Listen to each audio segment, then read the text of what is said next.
नमस्कार। आदरणीय बुवा आमा, दिदीबहिनी तथा दाजुभाइहरू, म आज एक अत्यन्त संवेदनशील घडीमा तपाईहरू सामु उपस्थित भएको छु। केही दिन अघि सुनसरीको देवानगञ्ज, सिराहा लगायतका स्थानमा भएको दुःखद घटना र त्यसपछि केही जिल्लाहरूमा उत्पन्न अशान्त वातावरणलाई लिएर नेपाल सरकार पूर्ण रूपमा गम्भीर र संवेदनशील छ।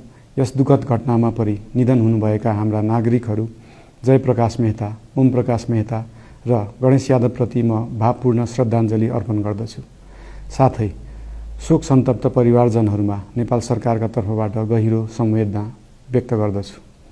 घटनामा परि घाइते हुनुभएका सम्पूर्ण नागरिकहरूको शीघ्र स्वास्थ्य लाभको कामना गर्दछु। घाइतेहरूको उपचारमा कुनै पनि प्रकारको कमी वा ढिलाइ हुन नदिन सम्बन्धित स्वास्थ्य निकायहरूलाई स्पष्ट निर्देशन दिइसकिएको छ। घटना भए लगत्तै सबै सुरक्षा निकायहरूले तत्काल घटनास्थलमा पुगेर परिस्थितिलाई सामान्य बनाउने, थप अप्रिय घटना हुन नदिने र शान्ति सुरक्षा कायम गर्ने प्रयास निरन्तर गरिरहेका छन्।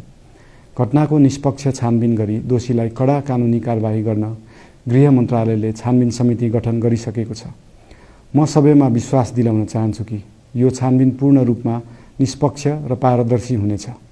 घटनामा संलग्न दोषी जो कोही भए पनि कानुनी दायरामा ल्याउन सरकार प्रतिबद्ध छ। अवस्था थप नबिग्रियोस्, कुनै पनि नागरिकको जनधनको क्षति हुन नपाओस् र स्थानीय स्तरमा विश्वासको वातावरण बनोस् भन्नका लागि नेपाल सरकार निरन्तर क्रियाशील छ। परिस्थिति सामान्यीकरण गर्न केन्द्र स्तरमा सर्वदलीय बैठक आह्वान गरी गहन छलफल गरिएको छ। स्थानीय तहसम्मै जनप्रतिनिधि, नागरिक समाज, विभिन्न धार्मिक गुरुहरू, समुदायका अगुवा तथा सामाजिक व्यक्तित्वहरूसँग निरन्तर संवाद भइरहेको छ।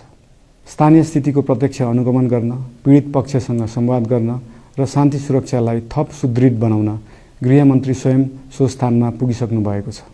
साथै देशको समग्र शान्ति सुरक्षाको अवस्थाबारे गम्भीर समीक्षा गर्न राष्ट्रिय सुरक्षा परिषदको बैठक बसी परिस्थिति अनुसारका आवश्यक निर्णयहरू समेत गरिसकिएको छ।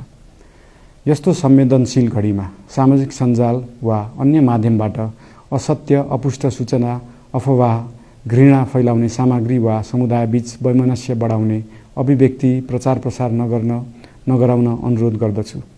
साथै सरकारी निकायहरूबाट जारी भएका आधिकारिक तथ्य र सूचना मात्र विश्वास गर्न विशेष आग्रह गर्दछु। प्रत्येक नागरिकको जीवधनको रक्षा गर्नु, सामाजिक सद्भाव जोगाउनु र समाजमा शान्ति कायम राख्नु राज्यको सर्वोच्च र प्राथमिक दायित्व हो। आगामी दिनमा पनि राज्य थप सतर्क र संवेदनशील रहनेछ। प्रत्येक नागरिकको जीवन सुरक्षाका लागि सरकारका सम्पूर्ण संयन्त्रहरू अहोरात्र खटिनेछन्।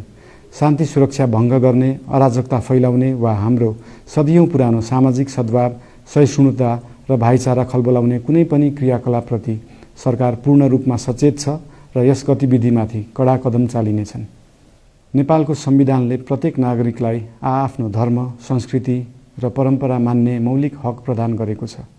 यो संवैधानिक दायित्व निर्वाह गर्न सरकार पूर्ण रूपमा प्रतिबद्ध छ। धर्म समाजलाई आपसमा जोड्ने र प्रेम बाँड्ने शक्ति हो।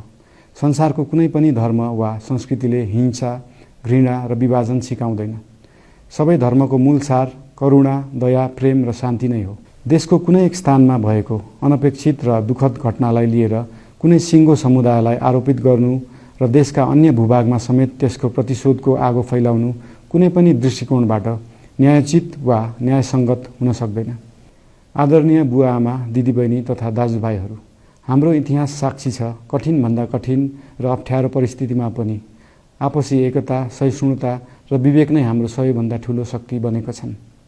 हामी सबैले जिम्मेवार नागरिकको भूमिका निर्वाह गर्दै यो सुन्दर र शान्त नेपाली आकाशमा मडारिएको अशान्तिको बादल हटाउनु पर्नेछ।